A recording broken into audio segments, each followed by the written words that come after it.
그래서 최근에 이제 이 손예진 씨의 투자 사례가 이슈가 됐던 것도 메인 상권에서도 코너의 신축 건물이란 말이에요. 근데 이렇게 좋은 입지의 건물을 매입을 하고 신축을 했음에도 불구하고 지금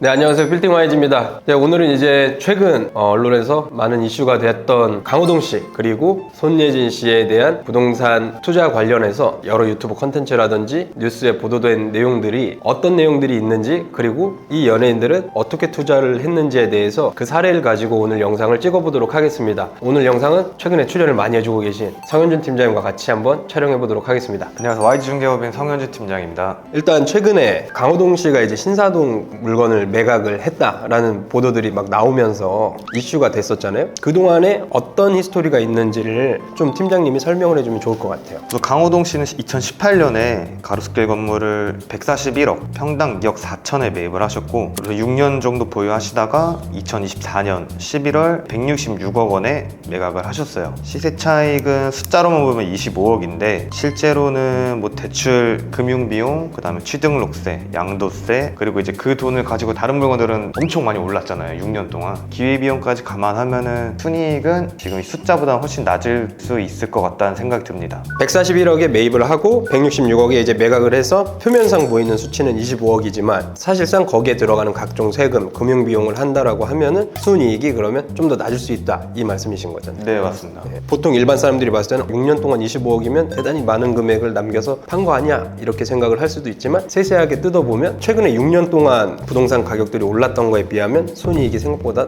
높진 않다, 이렇게 볼 수도 있겠네요. 네. 그 이유가 뭐죠, 그러면? 아무래도 가로수길이 강호동 씨가 매입했을 당시에는 세로수길, 나로수길이 활성화되기 전, 가로수길 사람 많을 때는 상권도 활성화가 돼 있었고 공실도 없고 하나의 문화의 트렌드이기도 했지만 점점 이제 임대료가 올라가면서, 임대료가 올라간 원인은 그 애플스토어가 사실 제일 크다고 생각을 해요. 아, 난리도 아니었잖아. 처음에 애플이 가로수길에 들어간다고 했을 때 어마어마한 이슈였잖아요. 그리고 임대료도 선납하지 않았어요? 네, 선납으로 5년치인가 10년치인가. 가로수길 생태계를 파괴하네.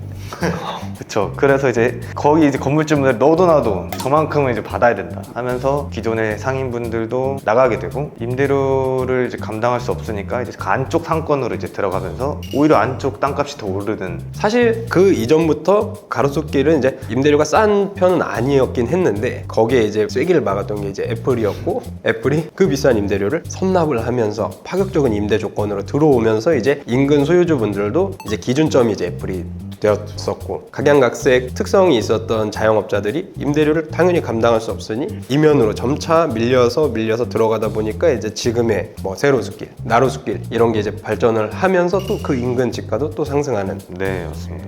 근데 지금도 가면 가로수길은 공실이 엄청 많죠. 절반 이상은 아직도 공실인 것 같은데, 1층. 소유주들 입장에서도 참 딜레마일 것 같긴 해요. 임대료를 내려서 맞추자고 하자니 또 이제 상가 임대차 보호법 때문에 10년 동안 이제 많은 임대료를 증액을 할 수 없으니까 건물의 가치가 떨어진다라고 생각을 하는 분들이 많잖아요. 이 비슷한 케이스가 압구정 로데오였단 말이죠. 근데 로데오 상권 같은 경우는 코로나 시기 이전에는 이제 굉장히 유령 도시처럼 공실이 어마어마하게 많았지만 압구정 로데오의 상권에 이제 건물을 소유한 소유주들이 착한 임대인 캠페인을 하면서 굉장히 단합을 해서 수많은 업체들을 유치하기 위해서 이제 임대료를 인하를 하고 그런 노력들을 굉장히 많이 해서 많이 죽어있던 상권을 지금의 이제 가장 어떻게 강남에서도 손에 꼽히는 핫플로 올리기까지 소유주분들의 노력도 있었단 말이에요. 근데 그런 노력을 하기에는 가로수길이 과연 가능할까라는 싶기는 또 하거든요, 사실 생각을. 왜냐면 거래들이 많이 됐잖아. 손바뀜도 많이 되고. 화랑기였을 때 신사동 일대는 뭐 너도 나도 사고 싶었던, 집업만 보고 사는 사람. 그냥 신사동 하면 막 계약을 할 정도로, 그 정도로 막 굉장히 경쟁이 치열했었는데, 그렇게 손바뀜이 돼서 매수를 하셨던 분들은 매월 고정 비용이 있잖아요, 이자랑. 그렇기 때문에 그 손해를 감수하면서까지 임대료를 무작정 낮추기에는 그것도 나름의 고충이 있지 않을까, 이런 생각이 듭니다. 이게 참 진퇴양난이에요, 가로수길은. 그래서 이제 이렇게 가로수길이 점차 상권이 쇠퇴하고 있는 와중에 강호동 씨는 최근에 매각을 했단 말이에요. 이 매입한 주체도 또 화제가 되고 있잖아요. 매수를 하신 부분은 다 아시는 이제 MC몽과 이제 피아크 그룹 차가원 회장님이 두 분이서 이제 같이 매입을 하셨는데 어제 두 분이서는 뭐 엔터도 같이 해서 운영을 하고 계시대요. 그러다 보니까 이제 같이 매입을 하게 되신 것 같은데 강호동 씨는 잘 파셨고 MC몽 씨도 2억 8천에 지금 사는 거면은 아주 비싸게 샀다고 생각은 안 들긴 하거든요. 서로 약간 니즈가 맞아서 거래가 된 게 아닌가. 어떻게 보면 상권 분석을 안 하진 않았을 거란 말이에요. 지금 공실 이런 리스크도 알고 있을 거라 생각을 해요. 그럼에도 이 건물을 매입을 했다라는 거는 앞으로의 건물 운영 계획에 대해서라든지 이런 게 필요에 의해서 매수를 하지 않았을까 이런 생각을 하기도 합니다. 단순히 임대 수익만 보고 사기에는 사실 지금 금액 그리고 공실 리스크가 너무 크긴 해요. 차가원 회장님이 피아크 그룹 이제 부동산 이제 종합 전문 개발해서 보니까 단순 투자 목적으로 가로수길이 그 건물을 매입하시진 않았을 것 같아요. 앞으로 이 건물이 어떻게 활용이 되고 어떻게 변하는지를 지켜보는 것도 조금 이제 재미있을 것 같기는 하네요. 네, 다음은 이제 손예진 씨의 투자 사례를 한번 보도록 하겠습니다. 2022년 손예진 씨는 강남 역삼동 신논현역 인근에 건물을 244억, 평당 2억 9천에 매입을 하고 신축을 하셨어요. 신축한 건물은 2024년 6월에 준공이 완료됐고 건물의 규모를 간단하게 말씀드리자면 지하 1층, 지상 5층, 건폐율 59.65%, 용적률 197.23%, 총 연면적이 이제 218.61평이고요. 주차장은 5대, 승강기 1대 이렇게 건축을 하셨고 위치는 신논현역에서 이제 강남역으로 이어지는 메인 상권 코너에 위치해 있는데 아직은 공실이에요. 그래서 최근에 이제 이 손예진 씨의 투자 사례가 이슈가 됐던 것도 입지 자체가 메인 상권에서도 코너의 신축 건물이란 말이에요. 근데 이렇게 좋은 입지의 건물을 매입을 하고 신축을 했음에도 불구하고 지금 거의 반년, 더 있으면 이제 거의 1년 가까이 계속 공실로 이어지고 있는 거에 대해서 이제 최근에 이제 이슈가 됐었는데, 그럼 이제 이렇게 이슈가 된 데에는 사실 여러 가지 이유가 있을 것 같기는 해요. 임대가 구하기 어려운 입지는 아니잖아요. 강남에서도 뭐 손꼽힐 정도로 좋은 상권에 누구나 이제 장사하는 사람이라면 들어가고 싶어 하는 위치인데, 아무래도 이제 임대인 입장에서는 이 건물을 매입하고 신축하고 각종 부대 비용들을 감안했을 때 이 정도 수익은 나와야 이거를 하는 의미가 있는데, 거기에 맞추려다 보니까 이제 임대료가 너무 비싸지고 그래서 지금까지 공실인 게 아닌가. 우리 성 팀장님이 말씀해 주신 것처럼 손예진 씨가 지금 244억의 건물을 매입을 하고 여기에 별도로 신축 비용이 들어갔단 말이에요. 연면적이 지금 한 218평 정도 되면 최근 이제 건축비 감안해서 우리 단순히 계산을 했을 때 평당 1,000만 원만 잡더라도 20억이 넘어간단 말이에요. 2층 기준으로 임대료가 1,200만 원이면 평당 한 30만 원 수준이다, 임대료 수준이 높다라고 이렇게 보도들이 되긴 했었지만, 사실 손예진 씨 입장에서는 이 정도 금액을 받아야지 150억 원이라는 대출 이자, 그리고 뭐 건축비는 저희가 자세하게 알 수는 없지만 20억 언저리 되는 수준의 건축 비용을 다 현금을 주고 공사를 하지는 않았을 거란 말이에요. 공사를 할 때도 대출이 나오기 때문에. 그럼 추가적으로 또 들어가는 대출 이자 이런 거를 감안을 했을 때 매월 부담해야 되는 이제 금융 비용과 이제 각종 세금들이 있어서 받아야 되는 임대 수익이 있는데, 최근에 이제 시장 경제가 좋지만 않다 보니까 이 임대료 수준을 받아줄 만한 임차인을 유치하는데 굉장히 애를 먹고 있지 않나 이런 생각이 들고, 1층 같은 경우는 공급 면적이 48평입니다. 48평인데 임차인을 모집하고 있는 임대료가 보증금 3억에 월세 2,200만 원, 관리비 113만 원, 합금액이 이제 2,300만 원 정도 수준이 되고, 거기에 이제 부가세까지 하면 매월 부담해야 되는 비용이 2,500만 원 수준인데,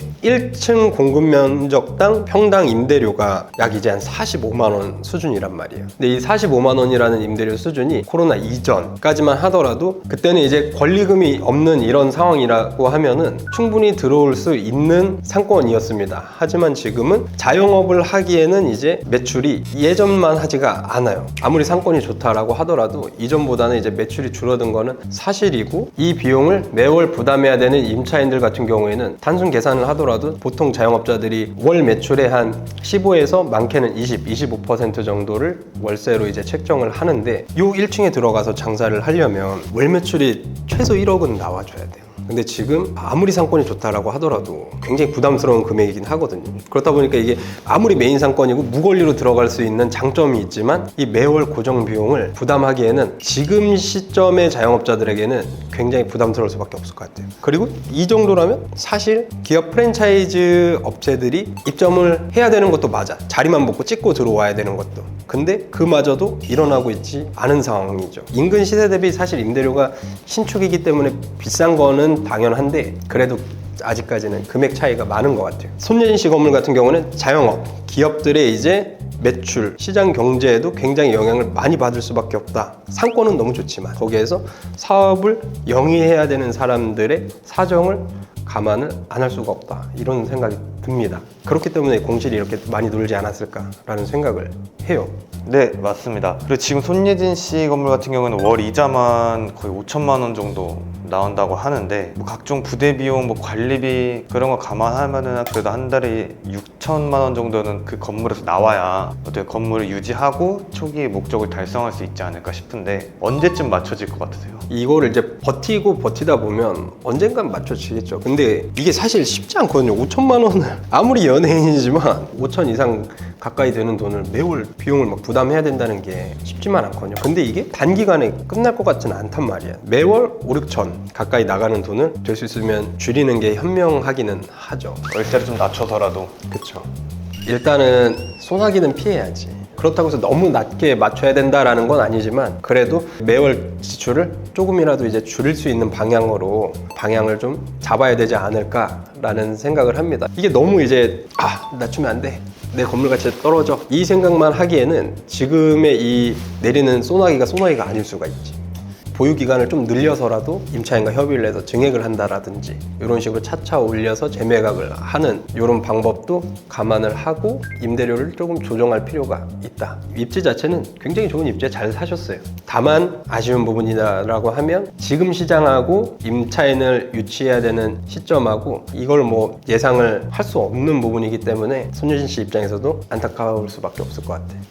앞으로도 이제 국내 경제 상황이 여러모로 이제 복잡한 하루하루를 보내고 있는데 하루빨리 안정화가 돼서 이제 자영업을 하시는 분들 그리고 기업을 운영하시는 기업체들이 좀 원만하게 돌아가는 시장이 형성이 돼야 이렇게 이제 공실 리스크들도 해결되지 않을까 이런 생각을 하고 단기간에는 마음이 아프시겠지만 조금 이제 여러 가지 플랜을 짜야 되지 않을까 대책을 세워야 되지 않을까 이런 생각이 드는 손예진 씨의 사례였습니다. 네, 오늘 이렇게 이제 최근에 이슈가 됐었던 강호동 씨 그리고 손예진 씨의 건물 투자 사례를 가지고 영상을 촬영을 해봤습니다. 오늘 촬영 어떠셨나요? 1년에 50억, 2년에 뭐 70억, 80억 이렇게 남겼다라고 많이들 뉴스에 너무 그런 걸 접하시잖아요, 다들. 근데 이런 사례들도 있다. 무조건 뭐 부동산을 산다고 해서 대박이 나는 것도 아니고 기대에 미치지 못하는 결과를 내는 경우도 덜어 있다라는 생각이 좀 많이 드네요.